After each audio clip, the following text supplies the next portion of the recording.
So you got to understand that corporate America is not where you're supposed to be at.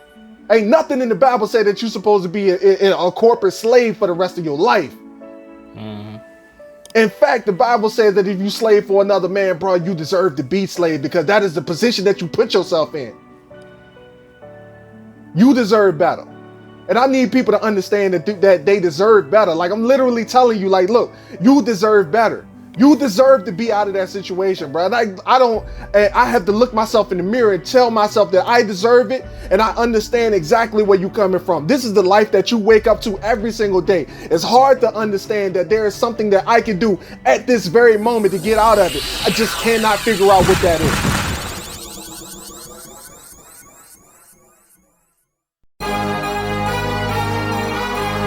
What are you doing today that makes you better than the person you were yesterday? That is part of the Ascension brand. That is the motto, the heart of what we stand for. When I pass away, I want people to know. I want people to remember me, not for the time that I've spent on this planet, but for the things that I have done to contribute to society. My mama raised a loser, Ladies but and I gentlemen, broke welcome the back chains. to I the wasn't Truck made to be Podcast. It's me, your boy Marcus Morton. Always here with me is the Aaron Mack. I'm here. And we are back. I'm here. What's up? Yo.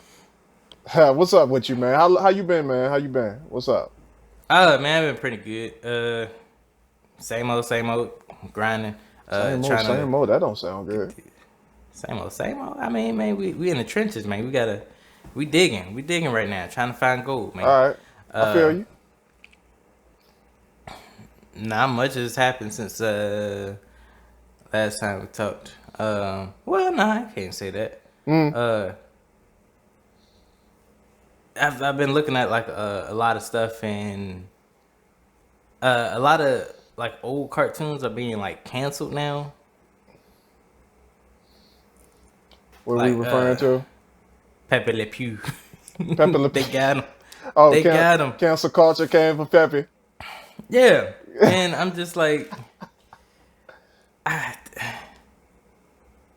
not mad at it, but it's just like it done already came through, made its money.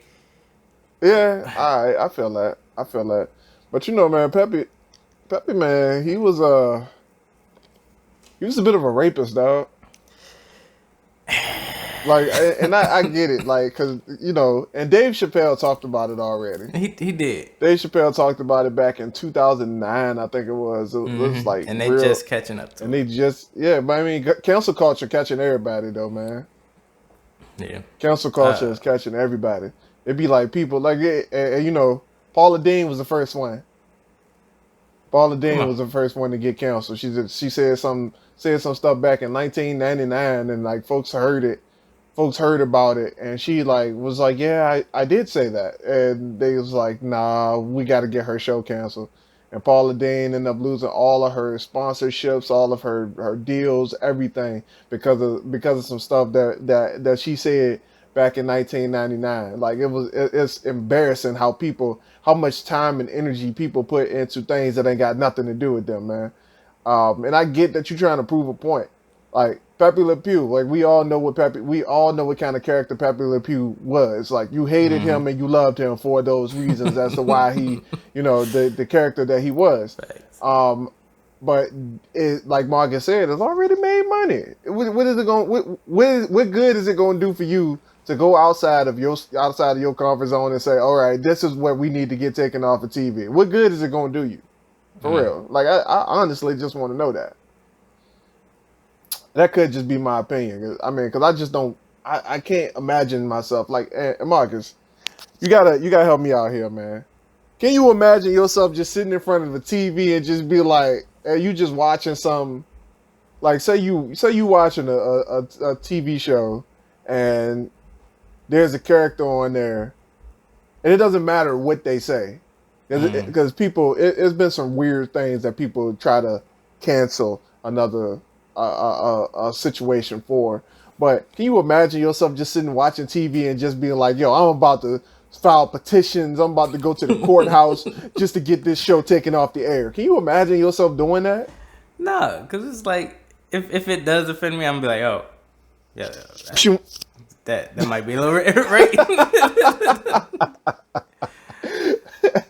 What? Why? Like, why am I about to sit up there and waste my whole life just trying to get something taken off the air? It ain't even mine. It ain't affecting me now one way or another. Just turn it off.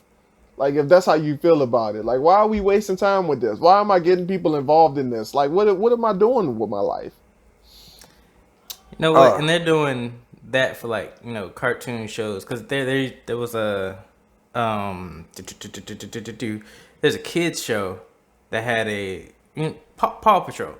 They got rid of the police dog because he's a policeman, and you know all that controversy. What? Yeah. They rescue animals. What? Wait, and the police dog, won't he the main character? He might have been the first dog that got picked up. Maybe I don't He was know. Because it was the blue joint. Like what was his name? Chase. Yeah. He was the main joint. They got rid of him because he was a police dog. Because he was. What? Hold on. I'm curious. Because you would know a little bit more than I would having a kid in your life. You would know more than I would. How did they implement this? Because you got like TV shows that write characters off all the time, and they kind of do it, and like they try to do it as natural as possible and try to make it fit into the storyline. Right. This is a show that we talking about. They got no storyline at all, none soever. They just have like a bunch of random situations that happen in this parallel universe. I'm pretty sure. I'm pretty sure it's the same day every single day for them. Like I'm pretty sure it's the same day, like the same calendar day every single day when they wake up. So how did they write this character off? I'm curious to know how they wrote this character off. Do you know exactly the details? That would be interesting to see. Like they could have him. Actually, you can't even have him do that because it would leave too much room for him to come back. Like, but it's a kids show, so you can't kill him off. You can't have him away forever. So he got hit by a car. Chill out. Yo, I'm weak, man. I'm weak. I'm so sorry for everybody, all of my dog lovers. I'm sorry, Alyssa, if that seemed insensitive. Please don't cancel me. You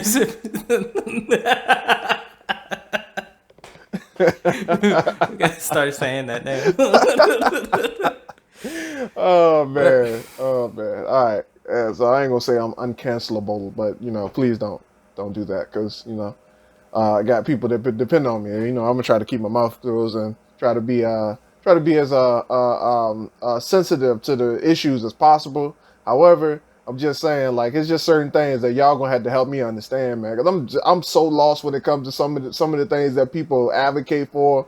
Like, I can advocate for women's rights all day. Like, I get that. Like, equal pay, equal opportunities. I can advocate for that. That makes sense to me. But you talk about a TV show that's been out since before me. All right, bro. Pepe Le Pew got 20 years on me. Like, they don't even make Pepe Le Pew cartoons no more. Like, why do I care? Help me understand, why do I care? Like, that's all I want to know. Like, what purpose does it do? And if you want to say that it's for the kids, let that be your argument. But you can change the channel and control what your kids watch too. I'm just saying. Like, yo, I ain't got to put that extra energy into doing all that. I'm just saying. But anyway, it's like when does responsibility come into play? When does responsibility of the parents come into play with stuff like that? And then if you want to be fair, like, there's still shows that are playing that are in black and white. That's hell yeah. Yeah. Hell yeah. Ain't nobody trying to cancel them. But you know why? I feel like this, and I might be stepping on some toes on this one. As y'all know, we don't have any insurance, but we do have an LLC, so you can't sue me personally. But yeah, what I started to notice is that people get real hype about advocating for these things when it comes to canceling a certain thing, when it comes to like children's cartoons and stuff, because people can't not live a life where they try to let their kids where they try to let the TV watch their kids. When and of course you are up in smoke when your children are watching something when you constantly let the TV babysit your kids because you don't want to deal with them. Right. So I get that. And for some of y'all might want to reevaluate your life hearing that one. I'm just saying. It's a bit of a tricky situation because I'm not a father, but at the same time I have father experience. So like people can't hit me with the, oh, you don't understand, you're not a parent. I'm like, I don't know about that one. You might want to reevaluate that one too. So, yeah, so I want to, talk about for a second, talk about some success stuff going on, bro. Recently, All right. so we know the man, the wonder, the myth, the legend that is Greg Berlanti. Greg Berlanti. Greg Berlanti. If you don't, for anybody who don't know who Greg Berlanti is, he is the brilliant mind who came up with every DC show that you see on TV right now. I mean, every single one of them hoes. Greg Berlanti has produced, directed, or written one of them. He even did the Green Lantern movie back in the day. He is the mind that is responsible for the Arrowverse on CW, as well as Constantine, which wasn't on CW. That was actually Fox, I believe. He's also responsible for shows like Riverdale, The Chilling Adventures of Sabrina. What is it? It's a show called Katie Keene, whatever. All these shows. Regardless, what I'm trying to say is my man is out here putting in work. What I'm trying to figure out right now is how in the hell did my man get Hanna-Barbera to release the license so he can do a Powerpuff Girls live action TV series? My girl was just talking about that the other day, and I was just like, okay, all right. But I didn't know who was creating it. But that Bruh, I'm like, that might actually be something right there. how in the hell did they get him to do, like, did he get them to do that? Because people have been trying to, bro, it's been companies trying to get the license for Powerpuff Girls for years, bro. Come on. Years, man. Like, yo, you how many like live bro, there was a whole Powerpuff Girls Z. Have you ever heard of that joint? No, bruh. There was a whole Powerpuff Girls Z. It came on Cartoon Network at one point. Like, yeah. I think I figured. Was that the one where they kind of continued it on and they added another one to the group? No. This was like a whole, like an anime. Oh. Yeah, it was an anime. Like, it was in Japanese and everything. It had an English dub and everything, bro. Like, but you know, they canceled the joint because it was like it sucked, and it did. It sucked. Mojo Jojo had like Raditz hair, and like they didn't call him Mojo Jojo. They just called him Mojo. So it was a bit weird. Yeah. Miss Bellum was a blonde. Like, it was weird, man. They had a brother. Wow. It's crazy. But yeah, so I was just like sitting back thinking like, yo, this man has done so much. Right. So much. I mean, starting from back in like the 90s when my man was just a writer, my man has come out with, like, and granted, he had some failed attempts at things. The Green Lantern movie, he did that too. I don't want people to forget about that. The Green Lantern movie was absolute trash. Even Ryan Reynolds was like, yo, like, we don't like to talk about that one. Like, that didn't happen. But yeah, I was just sitting back thinking like, yo, how did he acquire so much success and so much in such little time? Because like, he's like, when Arrow came out, Arrow was the first show that came out, and on CW's Arrowverse, like when it was coined the Arrowverse, when the Flash came out, and they realized that all the shows was like linked up in a series or whatever in parallel. Mm-hmm. And I was just like, yo, like, how does someone acquire that much success and continue to acquire success when the average person don't?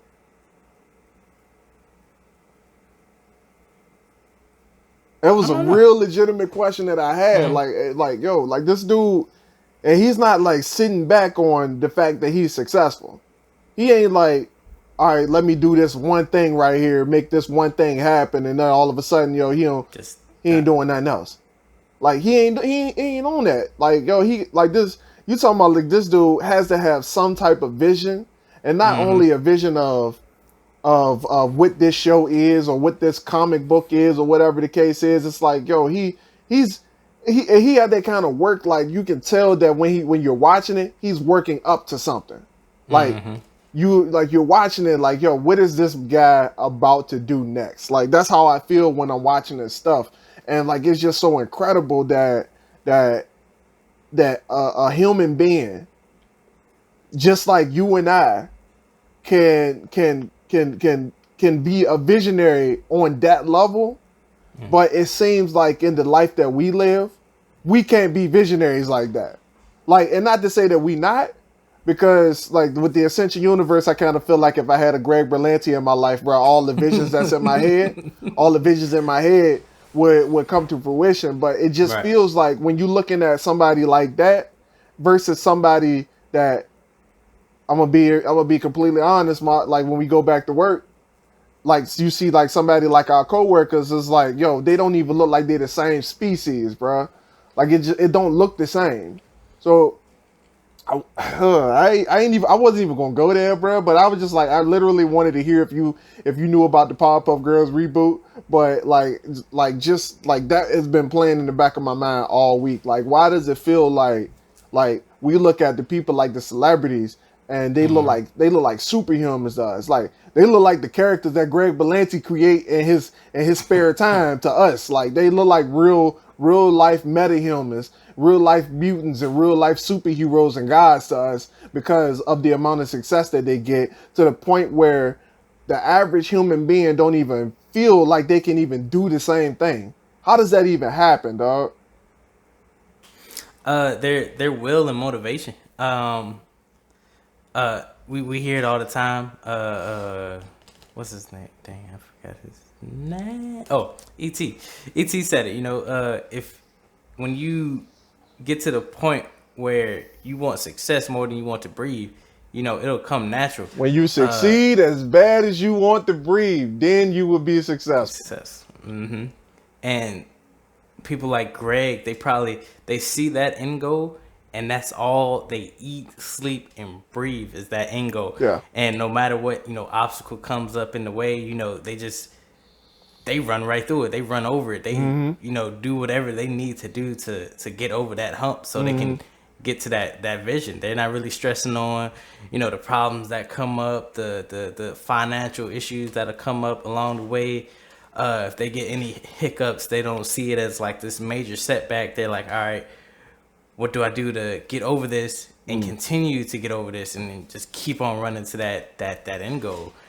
And not a lot of people have that drive. Like some people come up to their first, maybe even second obstacle, and they're just like, all right, this kind of tough. Yeah. My finances looking a little low. I need to be in a safe, secure spot before I become successful. Cause bro, like it could be real easy for me to just be like, so all right, so everybody who's watching this, everybody who's like who knows who I am, knows that I'm an author. Real soon I'm gonna be a published author. Like real soon, like sooner than you can blink an eye soon. But Yeah. everybody knows that. Like right now I'm going through, like there's a lot of things going on right now in my life.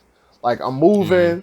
I got some financial issues hit me at the beginning of the year. Like anything, like any and every excuse that I can have to say that I can push that goal back. Like there was a point where I was like, yo, I don't know if I am going to be able to going to be able to pull together the finances to make this happen? And Alyssa was like, absolutely not. That ain't you.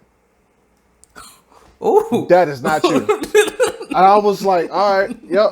So Yes. so I'm gonna have to reevaluate how I'm thinking about it. But it was like a situation of and like it just goes to show you like what a positive motivation can do, a positive spirit and a positive attitude about the things. Like, yo, like there is literally nothing that's going to stop me from finishing what I started.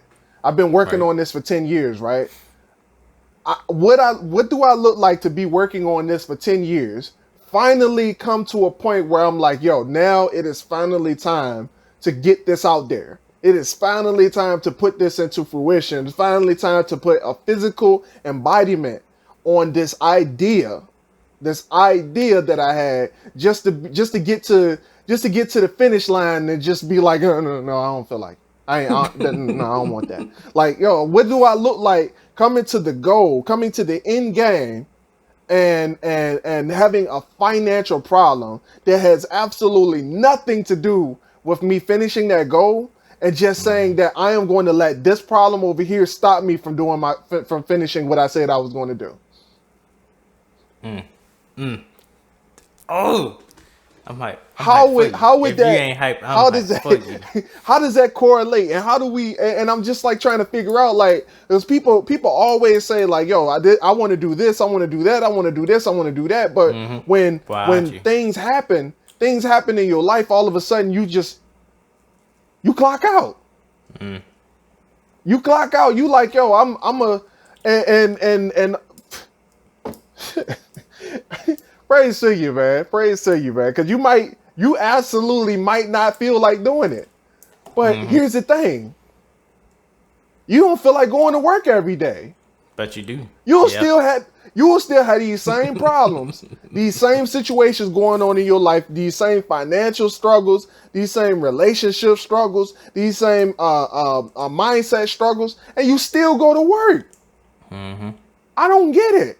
Yet somebody like Greg Berlanti, he's like, yo, there is literally nothing that can happen to me that takes me away from that. He looks at that like his job, and you look at Amazon like your job. But you can't look at the things that you do outside of that. That's the things that you know that's going to bring you to the promised land, or whatever that your definition of success is. You can't come to grips to say, that is my job, this is what I'm going to do. And you don't make excuses to go to work, but you will make excuses for the stuff that you do outside of work. And it don't make sense to me, bruh. How do we get here? A lot of times it's a job is considered fast money. You go there, you're guaranteed a paycheck for the time you spent. I mean, I would say guaranteed money, Mark, but I ain't gonna say fast, bro. 40 hours is a lot of time, bro. It is, but it's you'll get that money quicker than an investment of your life. Sometimes. When you invest in your life, it's more of a like investing, like what is it? Like investing in stocks or whatever. Right, I feel you have to sit there and wait for that to grow. In some cases, it'll grow larger than what you made that month and maybe 2 months. So not being able to, I want to play devil's advocate right quick, man. And we both in the start of our career. We ain't nowhere near the prime. And I'm gonna tell you exactly why we not in the prime, bro. Because here's the thing. I once heard from a successful entrepreneur that you can make money as fast as you want and as slow as you want. It is your job and your responsibility for yourself and your legacy to figure out where fast as you want is and where slow as you want is, and bridge the gap and try to figure out how to move in between the two. So and pretty much what I'm saying is, like, Mark, And this is an extreme example. I just want to go ahead and put it out there. This is not anything typical. Like, remember when you said 2 months, I want to figure out how to make a game, and that fighting game that you said you wanted to do. Now, granted, you may not make the fighting game in 2 months, but you can get you can put 2 months into figuring out how to make the game, what team I need to get to make the game, and how I'm gonna get the funding to make the game. You can figure out 2 months on how to do those three things in general, because in our reality, that is the three things that's going to make or break the fact of the success for your game. Correct? So I can I'm gonna give you a little better example because I don't really know much about video games, so I'm gonna bring it back to what I got going on. Check this out. I got a 10-book series that I'm working on right now. Book 1 can be released right now. Right now, book 1 can be released. But here's the difference. I have to edit that book.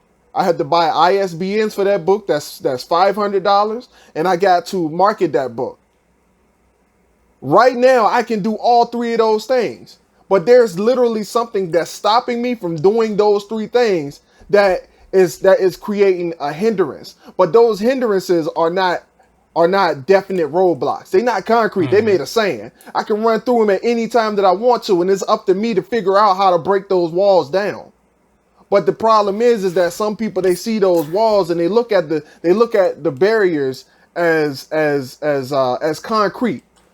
They're looking at concrete. They're looking at barriers that's concrete, but they might just be sand on the opposite side. You can just push the walls over and just kind of walk on over them. But they don't figure out what their limitations are. People put the limits on themselves before they even go out to complete the goal. And that's the problem, because you're looking at it as a limitation. I am limited, and here's what the 40-hour work week got people fucked up at.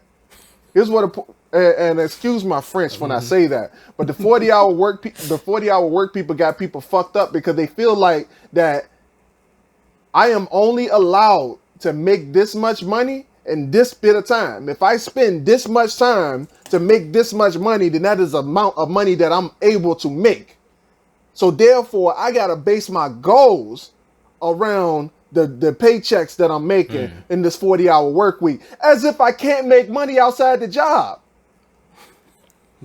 That is the problem that people have right there. And I want to figure out what it is. And here's the reason why I'm bringing this up, right? Mark, I sent you the passage, right? And I'm gonna tell you exactly where that came from and why oh man. I want to get into that on the podcast, right? Because like there's literally something that keeps all of us from reaching our full potential. Like whether you want to admit it or not, like I cannot say that I'm at my full potential. I can do more. I can do a lot more. Yeah. But there's literally something in my situation right now, as bad as I want to get out of corporate America, as bad as I want to be successful and live the life that I want, as bad as I want passive income and not working paycheck to paycheck, there's literally something. There's literally something in my life right now. There's literally something, whether it's mental, physical, I don't know what it is, but there's literally something that is keeping me from moving past the 40-hour work week. Mentally, I can't break out of it. For some reason, I just cannot break out of it. I don't know what it is. I haven't figured it out, but I wanted to talk about that on this podcast and try to break it down. And maybe, I don't know, maybe I'm saying this because there's something that somebody out there can help me with. But right. I literally heard something, and I'm gonna get into it in a few minutes. But Mark, I want to know your take on everything that I'm saying too, because people be saying that I talk too much. I do. I'll take that. But there's something that I have blocking me from reaching my full potential, and I want to know, like Mark, do you have that same challenge? Yeah, it's I don't know what it is exactly because it differs from person to person, but everyone has that shadow, like we talked about, that thing that's The dark that lane. holds you. Yeah. And usually most of the time it's ourselves. It's what we perceive is something that we have to do, or we can't do it without this something. Yeah. Like with me, I'm always willing to help out. Mm-hmm. With that, I need to know, all right, when is helping, and when is doing the work for somebody doing the work for somebody. Sometimes my lines for that gets kind of mixed up, and then I'm just taking on too much for that person when they should be. Yeah. Oh, whoa. Hold up. I don't want to breeze over that. I don't want to breeze over that, because I know a lot of people with that problem, bro. They yeah. Say that again. Go repeat that. Repeat that. I don't want people to miss that. All right, we're taking it back. All right, so I know I have this problem, and some other people might have this problem, but the lines between helping someone and doing the work for them gets blurred for me, and then sometimes the helping stops being helping, and it becomes, all right, you're doing all the work for that somebody, and that's too much of a workload. That's your problems that you're already dealing with, and then those people's problems that they're dealing with, and they're just gonna. They don't want to do it themselves, so they're just gonna keep dumping it on you, and then you just like. Oh, it ain't that. It ain't that. Like, I asked you for your help, and I see that you doing more. I see that you doing more than I'm trying to do, and you over there making it look easy, and I'm over this joint struggling. So I'm just gonna let you do it. Right, basically. I'm just gonna let you do it. Ain't nothing personal. I mean, you just ain't never tell me that you were done with it. So I just gonna let you finish, bro. I'm just gonna let you finish, bro, because you up that joint making this look easy, and I'm over this joint dying, bro. Like, for real. To that point, man, and it's a lot of people. There's a lot of people in that boat, man. And I know one person in particular. Mark, have you fought through that already? Have you figured that part out already?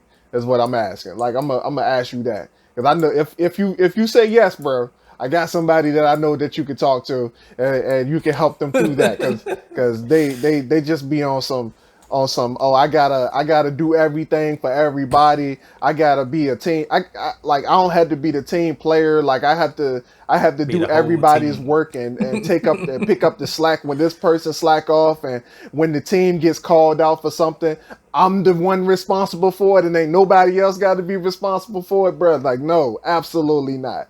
Absolutely not. Especially at the job, bro. There's absolutely no way that I'm going to feel like that at the job, bro. That's your stuff. That's your stuff, bro. Hell no. Absolutely not. And I apologize for being too passionate about it, and if I'm scaring somebody off for it. But y'all got to understand, man, like, I got to be efficient for my own life, man. Yeah. And ain't nobody gonna look out for your life more than you gonna look out for your life. I promise you that. Right? Not even your parents are gonna look out for your life as close as you gonna look out for your life. So you gotta be sure that you gotta take care of everything that's within yourself. And if you let somebody throw their problems on you, then when you gonna deal with yours? Yep. That's the only question I ask. If you let the world throw their problems on you, and you pick up the world's challenges as your own, when do you deal with your own problems? Because I'm gonna tell you just like this: the fact that you feel that so obligated to take on the world's problems as your own is a problem. But if you so indulged in everybody else's problems, you can't deal with it because you can't even see it. Can't even smell yourself to see it. Bruh, I'm so glad you went there. Go ahead, man. Sometimes people put themselves in that situation because they're actually running from something within themselves. Oh, hold up. What? They really? Yeah, like you have you ever heard the saying? Well, goes for something else, but it's kind of like the saying. To get over something, you have to get under it or whatever. I hate that saying. But right. So like, say you have so much stuff going on, but like you still have that good heart. You're that good person. So in order to not think about what's going on with you, you focus on what's going on with everybody else, how you can fix it, how you can change their directions. It's kind of like practice what you preach. You're basically preaching the solutions, but you're not practicing it yourself. Yeah. Oh, this. Oh, this episode of the Day Show Podcast has been brought to you by Morton's Castle and Ascension Publishing. For the rest of this episode, go ahead and insert your credit card here. Please fund us. This is some, bruh. Hold up. I ain't. Oh. Can you elaborate on that a little bit more, or is it? Or that's all? Because I'm like curious. I said, I don't know from it personally. Okay. All right. Because that's what I was asking. I wanted to know if you had like some personal experience with saying that you going through something and you just like kind of check yourself out. You mentally check out of your own stuff to pay attention to somebody else's because you had something going on or whatever the case is. I don't know. Man, that's deep, man. That's a problem. Yeah, that's a problem. If you listening to this, man, and that's you. If you don't. And there's also another caveat to that too, man. You got so wrapped up into helping other people that you feel guilty trying to help yourself get out of your own struggles. Mm-hmm. Yeah. Ooh, that hurt.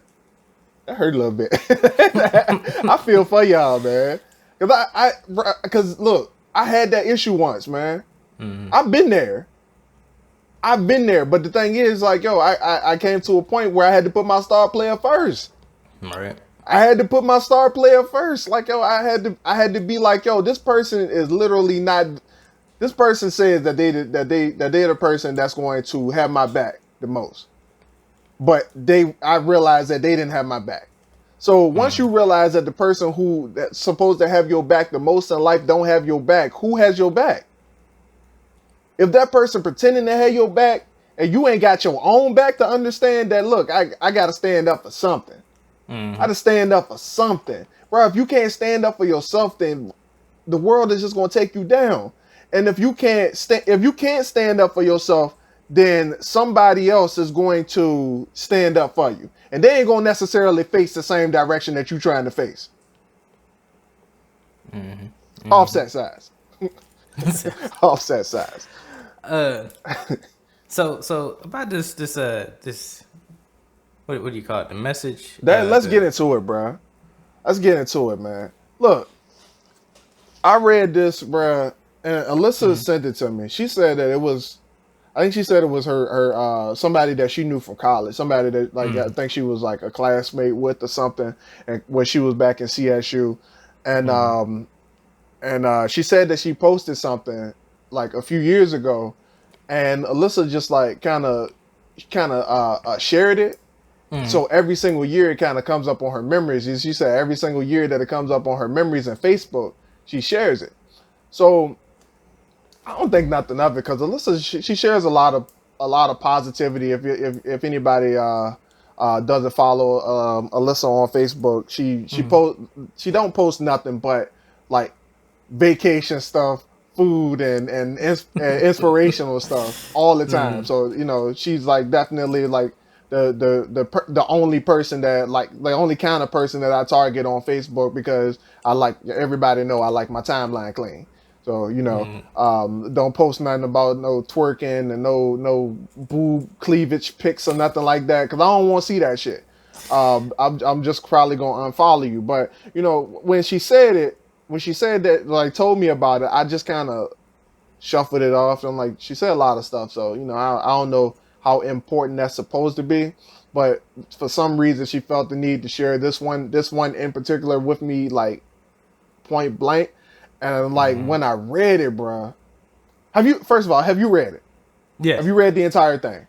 Mm-hmm. Like, and before we get into it, just before we start, like it's so relatable that like when I was first reading it, I thought I thought you wrote it. So I was like, because you was moving and whatnot, and I was like, okay. He felt like this. I was like, oh. Bruh, it brought tears. It literally brought tears in my eyes, bruh. Like, I was just like, bruh, like, this is... oh, man. So she sent it to me, and I read, and I dragged my feet on it because it was so long, but I'm gonna read like the first few points of it, and hope that gets the message across. So it starts off, and I quote: "I boxed up my life today, and I had a really hard time with it. I boxed up the suits I wore to the successful interviews that resulted in the corporate career, the business outfit I was in when the people who knew me best told me it wouldn't last more than 5 years, the outfit I wore to my first day of work when I called my mom crying on the way home because none of those people are like me, the outfits I wore when I received my raise after years of hard work, 23 cents per hour, which was justified by the company stating that I was already making a competitive wage for my position. The outfits I wore and the outfits I wore day in and day out while I worked to help our team succeed and help my boss to climb the ladder until he was CEO.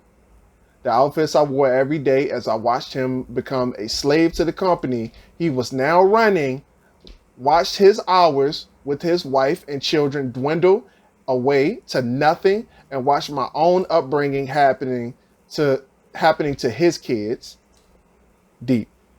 The outfits I was wearing when I had to go to work all day before my best friend's funeral. I couldn't take the day because I was only allotted 10 days off total per year, which included sick, personal, and vacation days, and I had just been out with pneumonia.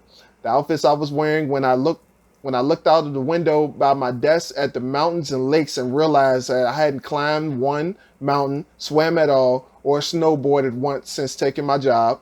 Whatever outfit I was wearing when I realized I had completely given up the last few years of my life to a company that told me almost immediately, word for word, everyone is replaceable. Be very careful what you let happen to your life. I realized that mine was flying by me and was molding around my career instead of my career around my life. It's been 6 months since I left the corporate world, 6 months since I touched those clothes. So I boxed up my life. Or did I? Was that my life or just the life I was living? It's confusing and a bittersweet feeling. Now, I'm not going to go into reading the entire thing, but it was... Yep. Yep. Bruh.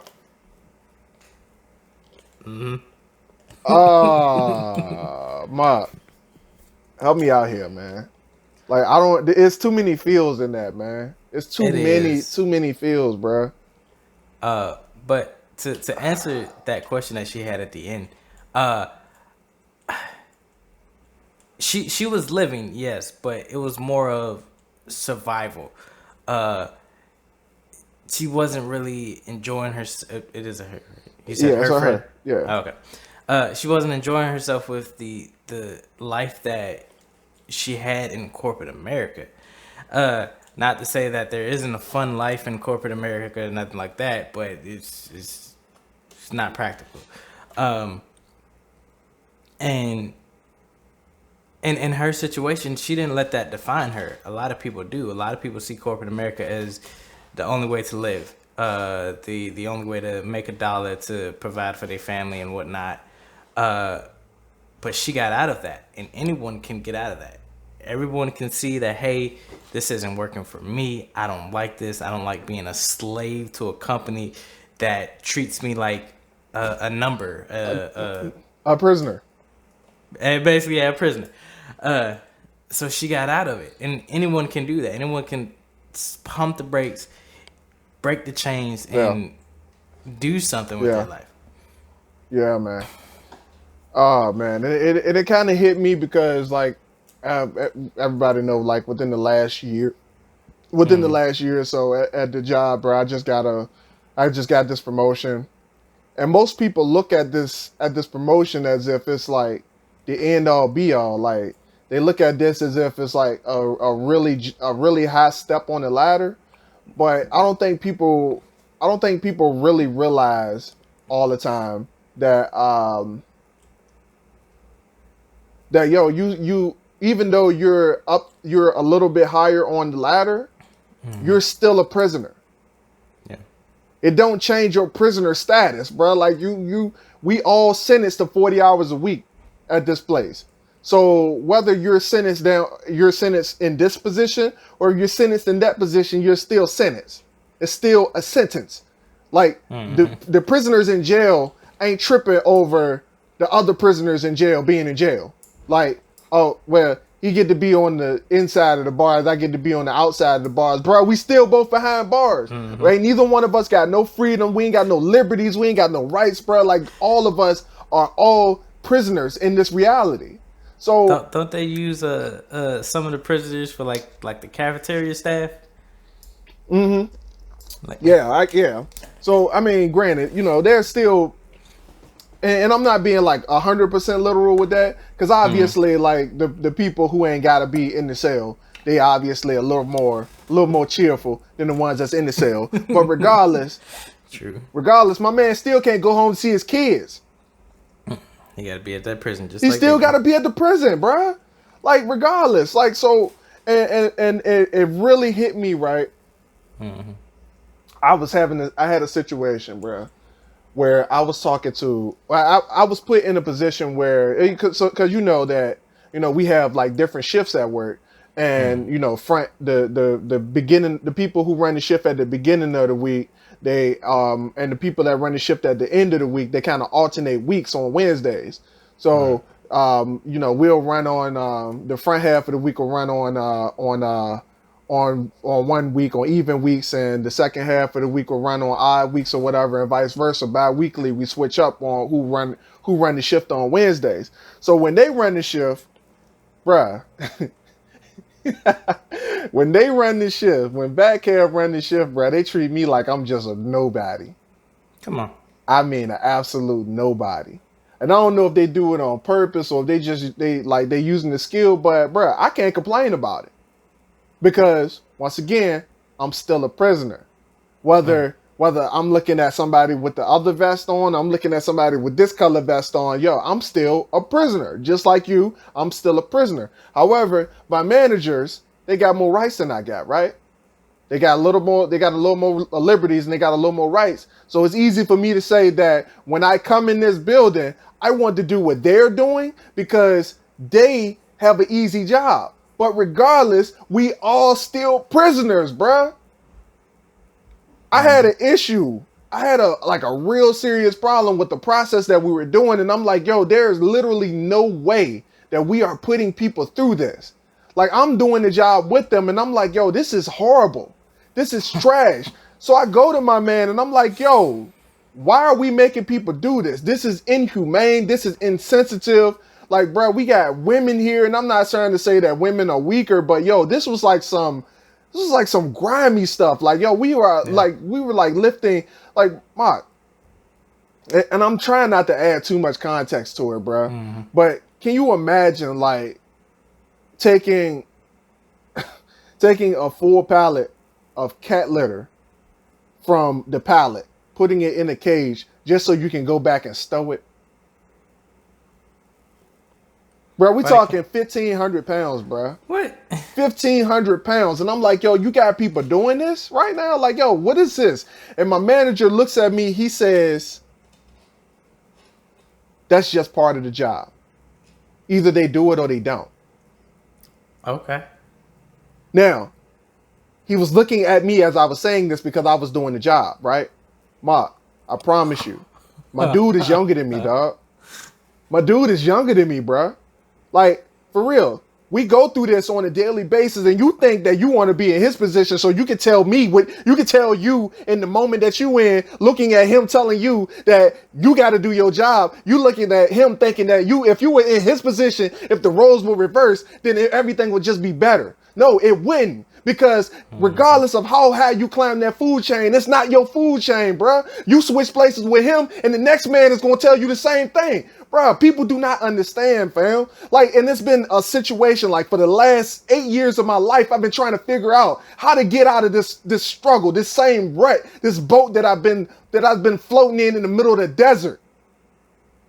I'm in a boat in the middle of dry, cracked desert trying to figure out how to swim. Like, it don't make sense. Like, what am I doing in this situation, bruh? And it literally pisses me off on a day-to-day basis. Like, I gotta wake up thinking that I gotta go to this place and spend my life. There is so much things I could be doing. Like, I went to work the other night, and I'm just like, and I just stopped as I was going in the building. Like, I was like, it's a beautiful day outside right now. It is a beautiful day. The weather is perfect. And I gotta spend the rest of my day in this place with people that I cannot stand, with people that I do not like, with people who are disrespectful to me because they feel like if they were in my position, then they will feel better about themselves. Because they haven't understood the fact that a position, a title means absolutely nothing to your life. Not only that, but I gotta come in this place, right? At 5:30 p.m. And I gotta watch the love of my life walk away because she going home because we work on opposite shifts. So I can't go spend time with her. We can't spend time together because we're on opposite shifts. And then there's a job telling me that we got to be on opposite shifts because that's the way that the cookie crumbles. Because you slide it here, she slide it there, that's just the way it is.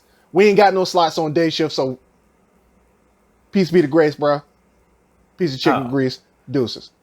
Fuck your feelings, right? Bruh. They say y'all have to. Man, whatever. Mark, I don't get it, bro. I don't get it. And like this it's just take it from me. Take it from me, man. Take it from me. Oh. Well, and I'm not gonna say your situation is a little different from others. It's always there. Corporate America isn't fair. A lot of times we go into a job thinking, everything's gonna be just, everything's gonna be justified. If wrongdoings happen, there's a system in place for it to be corrected. But mostly all the time, a big job where there's like thousands of people, no one really cares. No one's gonna look out for you but you, and in a cutthroat job like that. Not to say that it was meant to be cutthroat, but it's you have human beings. Humans are flawed in these high positions, and sometimes they just don't know, or sometimes they really just don't care. So the job, things like that happen. Let me make that clear, a little bit clearer, Mark. Because I think this is also something that people don't get. Like, when you apply to a job, I want y'all to understand, like, when you apply to a job, nothing matters but you doing that job. Oh, most definitely. Nothing matters but you doing that job. And what do I mean by that? You go to a job and you upset about something personal. So it affects you from doing your job correctly. When someone reprimands you for not doing your job correctly, what do you think your excuse is going to be? Oh, well, I had this going on, I got that going on. Who in the hell is supposed to care about that? It is nothing in that job's bylaws that says that I have to care about your feelings. So therefore, because you're emotional right now, I can't write you up for not doing your job correctly. Absolutely nothing that says that in your contract that you signed to work that job. If you have a skill, you're going to do that job. If you have if you have an ability, a trait, they're going to exploit that. Why? Not because they're insensitive, but because that's what the job requires. The job didn't pay, they didn't hire you to pay your bills. They didn't hire you to pay your car note. Your insurance does not matter. Your children do not matter. They hired you to do the job. Nothing else matters, bruh. Like, and I want people to understand that, and I'm not saying that because, you know, I get in a situation because I'm that person. Like, and I understand, I promise you I understand where you coming from. I was a tier 1 at one point. I get it. I understand it. I was at the bottom at one point, but I promise you, because I'm in a different color than you, and I have more responsibilities than you, I promise you we still the exact same, because they look at me the same way. Because if you don't do your job, guess what? They hit me because I don't do mine.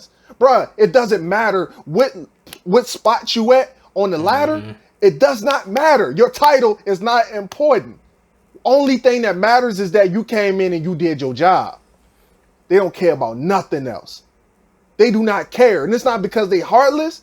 It's not because they don't care about people, well, whatever excuses that you want to say about these people that are supposed to be mean and evil to you, or whatever the case is. If somebody racist, they racist, bruh. Like, I want to go ahead and put that out there. If you wrong, you dead wrong. Bro, that don't change. Nothing changes about nothing about you being wrong. Like, wrong is wrong.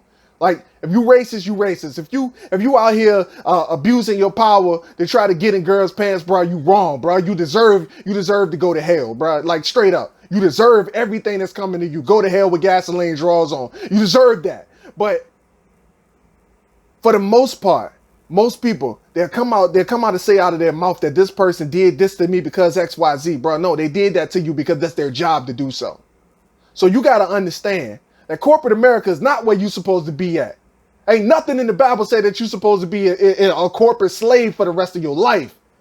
In fact, the Bible says that if you slave for another man, bro, you deserve to be slave, because that is the position that you put yourself in. You deserve better. And I need people to understand that they deserve better. Like, I'm literally telling you, like, look, you deserve better. You deserve to be out of that situation, bro. And I have to look myself in the mirror and tell myself that I deserve it. And I understand exactly where you're coming from. This is the life that you wake up to every single day. It's hard to understand that there is something that I can do at this very moment to get out of it. I just cannot figure out what that is. But literally every single thing that you do in your life, there is nothing that resolves to luck. Absolutely nothing at all that falls to luck at all. I heard a great man say, and I can't remember which great man it is. I hear a lot of great men say, but this one man in particular says that I realize that the more I do, the luckier I get. What? Let me break that down, because it's somebody who ain't catch that. Because I understand why he said it, because somebody called his career lucky. Mark, you make a video game right now, you make a successful video game, make $1 billion off of it. Somebody called you lucky. You know, you'd have put your blood, sweat, and tears into it. You did everything that you possibly could to make this game successful. Mark, and somebody say that you lucky. How did that make you feel, Mark? I'm gonna be like, yo, luck had nothing to do with this. Let me show you my schedule and show you how lucky the schedule is right quick. Let me show you all the interviews that I had to do to get this done. Let me show you how much money I've spent to make this happen. Let me show you how lucky. You the time stamps. Let me show you right. Let me show you how lucky my brain is that I had to put my blood, sweat, and tears into this project to make it happen, bruh. I'm gonna tell you like this. It won't lucky that I sat down in front of my computer and wrote 50,000 words and NaNoWriMo, got my book finished. It won't lucky that I had to revise my book 9 different times. I'm on the 10th revision right now in order to publish that book. That book go out and make $100,000, bro. You can't say that was luck, bro. That was diligent. That was diligent. I did that on purpose. I did that because that's what I worked on doing. That's what I worked on doing. So if I make $100,000 on this first book, I've already finished the second book, Mark. I'm already 10 chapters into the third book. Like, you can't say it was luck. The more I do, the luckier I get. Like, yeah, mm-hmm. Gotcha. Just so I can break that down for, because there's somebody who ain't never did nothing. They don't understand that. So that's all I got. That's all I got. I'm getting my blood pressure running up. I feel like I just did cardio. But another thing in the statement that we read, she was worried about, I guess, like corporate America, or that part of her life defining her. And a lot of times we get into that rut, and that's all we think of. That's all we think we are. We're that rut. We're in that rut for life. So we do any and everything to make it comfortable, actually. Some people live in that rut, and they're perfectly fine with it. They'll have kids in that rut. They'll bring them up in the rut and teach them that the rut is all they know. This is life. This is where we are in the hierarchy, or the social status of the middle class and the poor. Mark, at least we're not under the ground, is what they'd probably say. Mark, and it's so funny, Mark. I'm listening to you right now, bro. Mm-hmm. And there's somebody else listening to this podcast right now who probably has no idea what you're talking about. They probably have no idea what you're talking about, bro. And it's crazy because they live that life. Mm-hmm. Most of the people who listen to us, bro, they live exactly the same. Most of the people we know, they live exactly the same life that you just described just now. They live in the exact same life. That's their life, bro. Like, you were born in poverty. You don't know it was poverty because you always got what you wanted for Christmas. Mm-hmm. You don't know it's poverty because your people's always had jobs. But here's the thing that you didn't realize is that you ain't never see your parents because your parents was always at work. You asked to go places, you ain't never seen nowhere but the place that you live in. You couldn't move away from your house or away from the place that you grew up because your family's finances and limited thinking don't allow you to do so. Thanks. You never went to the good neighborhood or the neighborhood that was fancier than the neighborhood that you grew up, because the neighborhood that you grew up in was the neighborhood that you were told that you were able to get.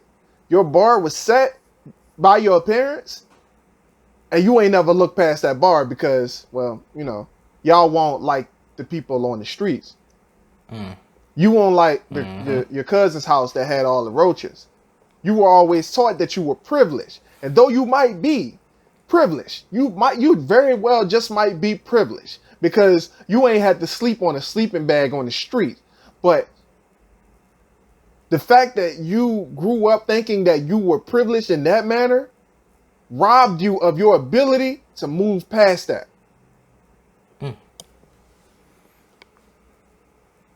Mark, I had to ask you right now.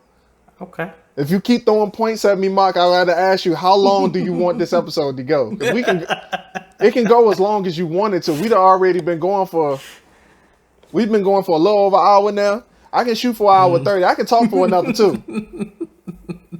I mean, you gotta edit it, so it's up to you. Screw you. If you fine with it, I'm down with it. Oh man, no, we can't go for 2 hours, bro. Like, no, we can't do this. No. We can't cuss the people out for 2 hours, man. Like, bruh. If you listening to this right now, I'm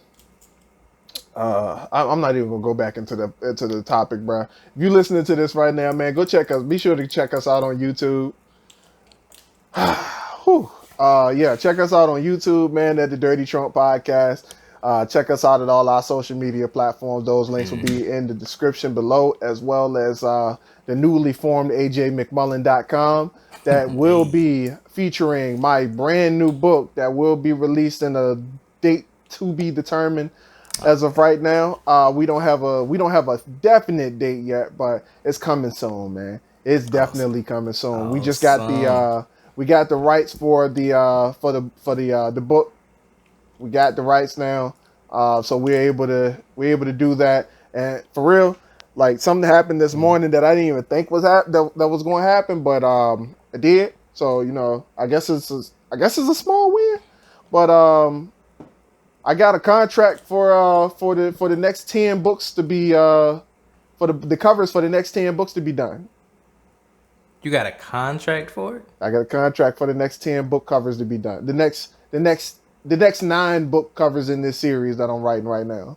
The next 9 chapters will be done up soon. So I will have those in play coming real soon, man. Like I'll be working on that right after what I'm doing now. Like I said, I'm already working on book 3.